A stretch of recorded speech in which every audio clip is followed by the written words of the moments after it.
pace sia con tutti voi.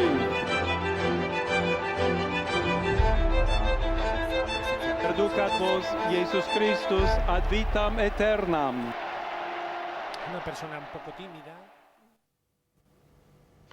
Siempre que se nomina un nuevo papa es un día de conmoción a nivel internacional, más allá de conocer, y lo vamos a profundizar con Deli, quién es Robert Prevost, este nuevo papa León XIV, con una intensa actividad aquí en América Latina, más precisamente en Perú, más de 2 décadas viviendo en Perú. Me parece que lo importante para marcar y principalmente para decir es, a nivel de la Iglesia Católica hubo una nueva victoria de la línea de Jorge Bergoglio, de la línea del Papa Francisco. Me parece que esto es lo primero que hay que decir para señalar. Esto en un mundo geopolítico muy importante, y obviamente todos van a tratar de llevar agua para su molino. Estamos hablando de un Papa que va a continuar la línea de Francisco y que además es bastante opositor de líderes populistas, en este caso como puede ser Donald Trump, incluso Milei hizo un posteo medio como que quedó en falsa escuadra. Salió Cristina Fernández también a retrucar y a decir que no le extrañaba la elección, ¿no? Afín a esta elección. Lo que queda claro es que políticamente hay una línea de continuidad con el Papa Bueno, y Francisco. que hay que decirlo, que lo vamos a estar analizando un poquito más adelante, ¿no? Como que el Papa Francisco, antes de partir, como que allanó también el camino para que se diera esta continuidad, e incluso también estuvo marcada en el discurso de León XIV allí en la Plaza de San Pedro. Pero vamos a repasar, vamos a enmarcar de quién estamos hablando. Nacido el 14 de septiembre de 1955 en Chicago, hijo de madre de ascendencia española, ingresó al noviciado de la Orden de San Agustín en 1977 e hizo sus votos solemnes en 1981. Cuenta con una amplia formación académica que incluye una licenciatura en Ciencias Matemáticas por la Universidad de Villanova, una maestría en Divinidad por la Unión Teológica Católica de Chicago y una licenciatura y doctorado en Derecho Canónico por la Pontificia Universidad de Santo Tomás de Aquino en Roma. Su tesis doctoral versó sobre el papel del prior local de la Orden de San Agustín. Tras su ordenación sacerdotal en 1982, Prevost se unió a la misión agustiniana en Perú en 1985. En 1988 fue enviado a la misión de Trujillo en Perú como director del proyecto de formación conjunta de aspirantes agustinos en los vicariatos de Chulucanas, Iquitos y Apurímac.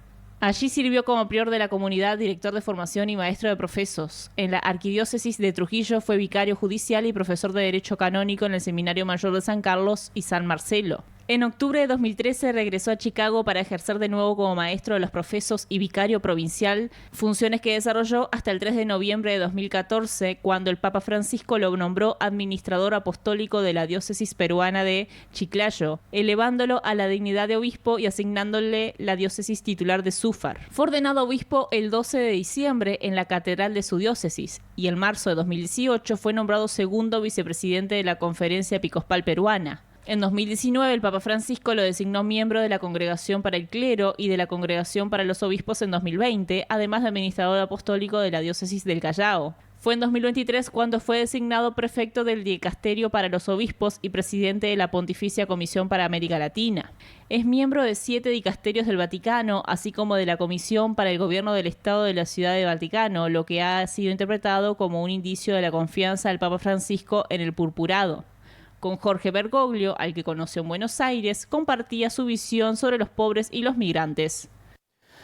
Bueno, antes de seguir, varias puntualizaciones acerca de esto que sucedió y por qué hablamos de continuidad en cuanto a la Iglesia y el legado del Papa Francisco. Esto comienza, si se podría decir de alguna manera, en el año 2013, cuando Francisco es nombrado el nuevo Papa, y se podría decir de alguna manera que el Papa Francisco hizo, como quien dice, una política alta.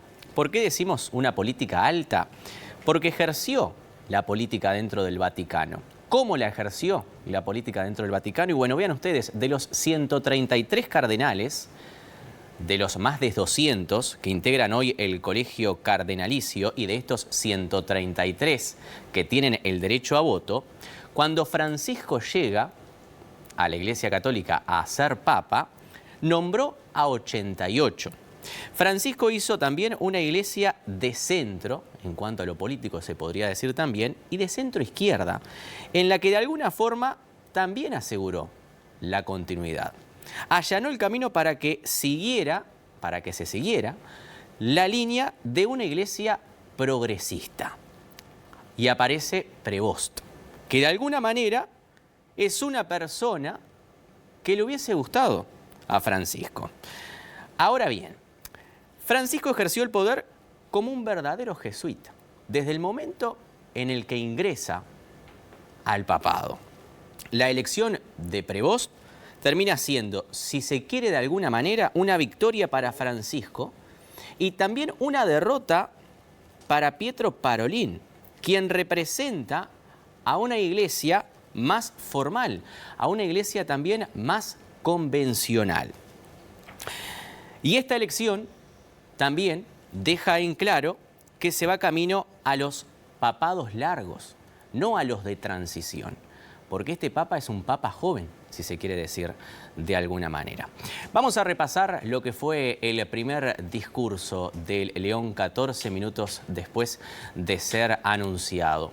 Mesurado, tranquilo y sonriente por algunos momentos. La pace sia con tutti voi. La paz esté con todos ustedes.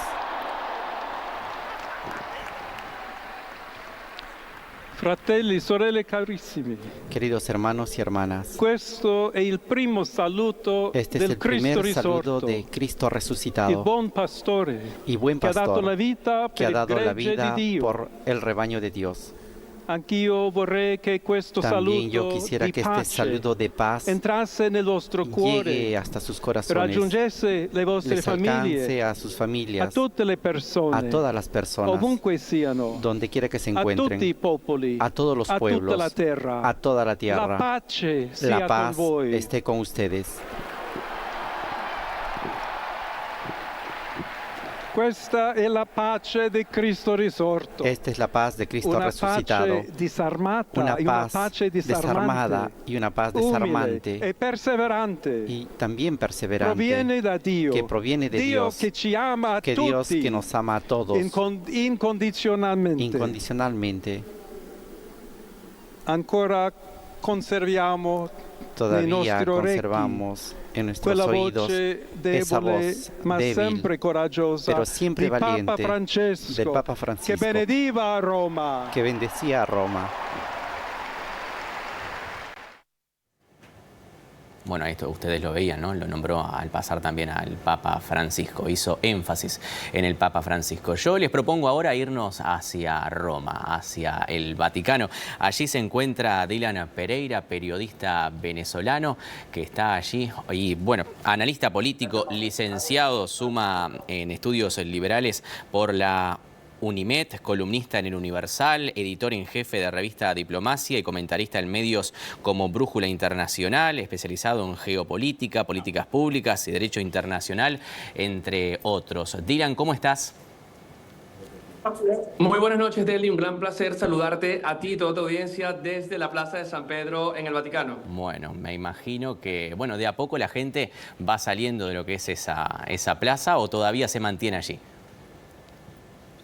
Existe todavía una gran cantidad de personas, no dentro de la Plaza de San Pedro en sí, ya que ha sido retirada por las fuerzas de seguridad, pero continúan miles de peregrinos, así como medios de comunicación transmitiendo en directo las primeras reflexiones y, por supuesto, análisis de lo que significa la elección del cardenal Prevost como nuevo líder de la Iglesia Católica, quien ha tomado como nombre, como bien decías, León XIV, y que abre esta puerta de esperanza, que las transformaciones que iniciaba Papa Francisco en el seno de la curia romana sigan adelante.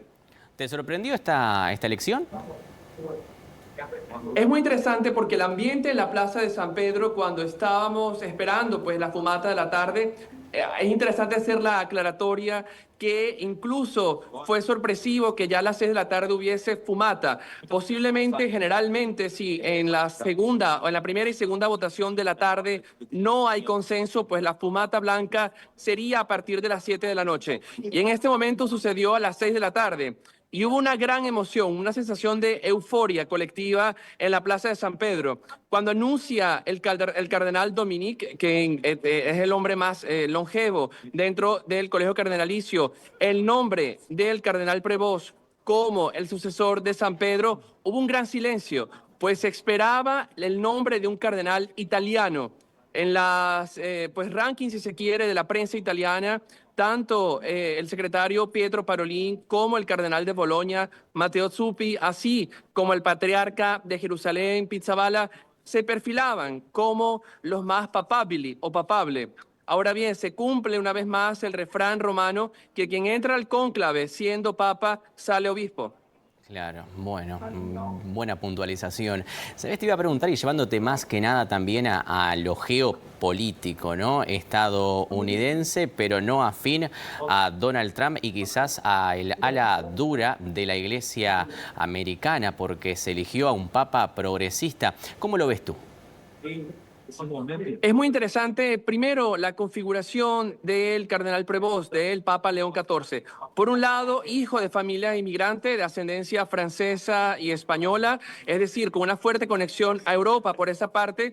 Por otro lado, nacido en Chicago, con una amplia trayectoria, particularmente en la evangelización de los jóvenes en todos Estados Unidos, pero con gran parte de su misión, de su vida en Perú. De hecho, se nacionaliza como peruano hacia el año 2013, posteriormente la renueva de forma vitalicia en el año 2018 su identidad nacional, su DNI nacional peruano, y esto pues nos habla de una iglesia que es consciente de las complejidades de la conformación de las sociedades hoy en día.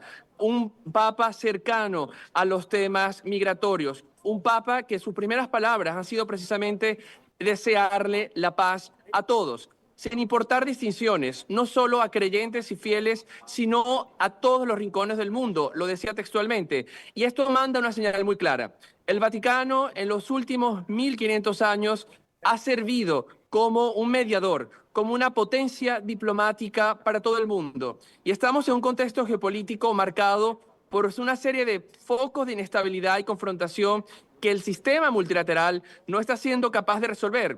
La guerra en Ucrania se perpetúa por casi 3 años, la situación humanitaria compleja en Gaza, la seguridad de Israel aún en riesgo, un estallido reciente en el sudeste asiático entre India y Pakistán, y así un sinnúmero de conflictos, también nacionales como Yemen, Sudán. Y creo que esta visión del Papa de anunciar en sus primeras palabras el diálogo, la paz y la negociación como los vectores de su pontificado envía una señal muy fuerte a un entorno geopolítico marcado también por discursos pues más proteccionistas y aislacionistas como lo puede ser en este momento Washington, y podría ser un punto de balanza, de moderación en esta situación. ¿En qué lugar queda Donald Trump en este caso y la Iglesia americana? El presidente estadounidense ya se ha pronunciado. Donald Trump escribía en sus redes sociales que se sentía honrado que un estadounidense sea el nuevo papa. Sin lugar a dudas, creo que puede significar también un punto de inflexión en las relaciones entre la Santa Sede y Washington, D.C.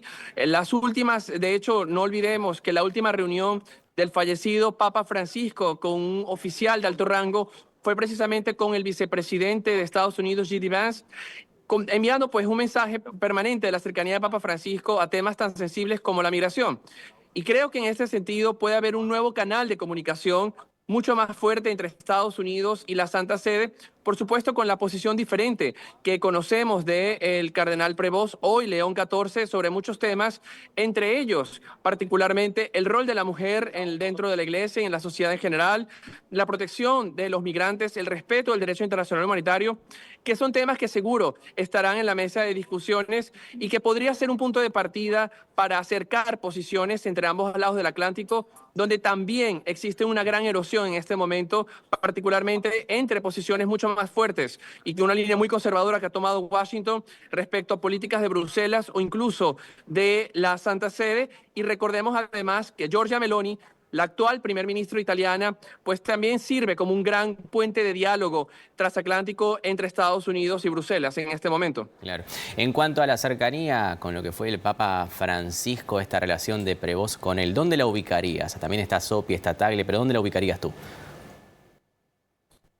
Sin lugar a dudas, el énfasis que ha hecho el cardenal Prevost cuando estaba, pues, bajo órdenes, si se quiere, de Papa Francisco, ha tenido dos grandes pilares. Por un lado, la educación y por otro, la evangelización de los jóvenes. Yo creo que hay dos puntos muy fuertes allí. En este caso, este deseo de la Iglesia Católica de crecer, particularmente en regiones donde podría encontrar terreno fértil. Por un lado, Prevost lideraba pues la Comisión Pontificia para América Latina, donde de hecho en todo el continente americano pues estamos casi el 50% de los católicos del mundo. De los casi 1.500 millones de fieles, pues más de 700 millones estamos en América Latina. Allí hay un mensaje muy claro. Y por otro lado, esta visión de la educación y de la promoción del diálogo entre los más jóvenes como motor de fuerza de cambio. Creo que serán dos puntos focales en su pontificado y sin lugar a dudas que emana este recuerdo a Papa Francisco, quien además recordó en por lo menos 3 oportunidades durante sus primeras palabras al pueblo de Roma. Y creo que esto es un mensaje muy poderoso que deja León XIV y que podría marcar los siguientes años de su pontificado. Bueno, muy bien. Dylan, te agradecemos por este contacto directamente desde Roma. Me imagino que deberías estar cansado también por lo que han sido las largas coberturas, ¿no? Pero se resolvió pronto, en 48 horas. Así es, yo creo, y allí hay un punto, Delvi, primero agradecerte la oportunidad, la invitación a toda tu audiencia, pero allí hay un punto muy importante. Siempre dijimos que era probable un cónclave corto.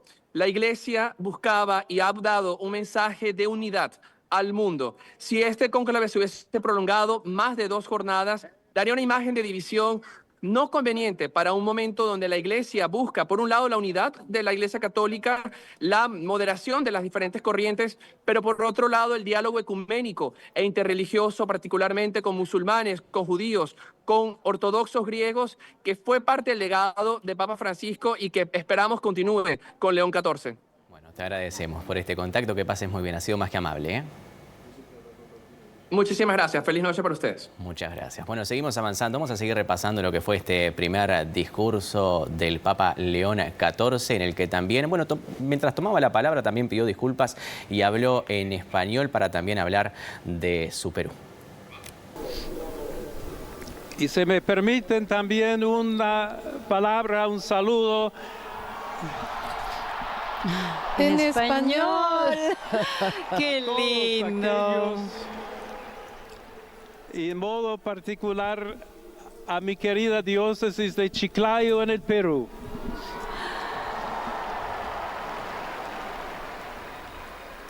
Donde un pueblo fiel ha acompañado a su obispo, ha compartido su fe y ha dado tanto para seguir siendo iglesia fiel de Jesucristo. A tutti voi, fratelli e sorelle, A todos ustedes, hermanos y hermanas di Roma, de Roma, de di Italia tutto il mondo, y de todo el mundo, vogliamo essere una chiesa queremos ser una sinodale, iglesia una chiesa sinodal, che cammina, una iglesia una que chiesa camina, che cerca una iglesia sempre que busca la pace, siempre la paz, cerca sempre la que busca carità, siempre la caridad, cerca sempre di que essere siempre vicino busca estar specialmente cerca a coloro che de soffrono. quienes sufren.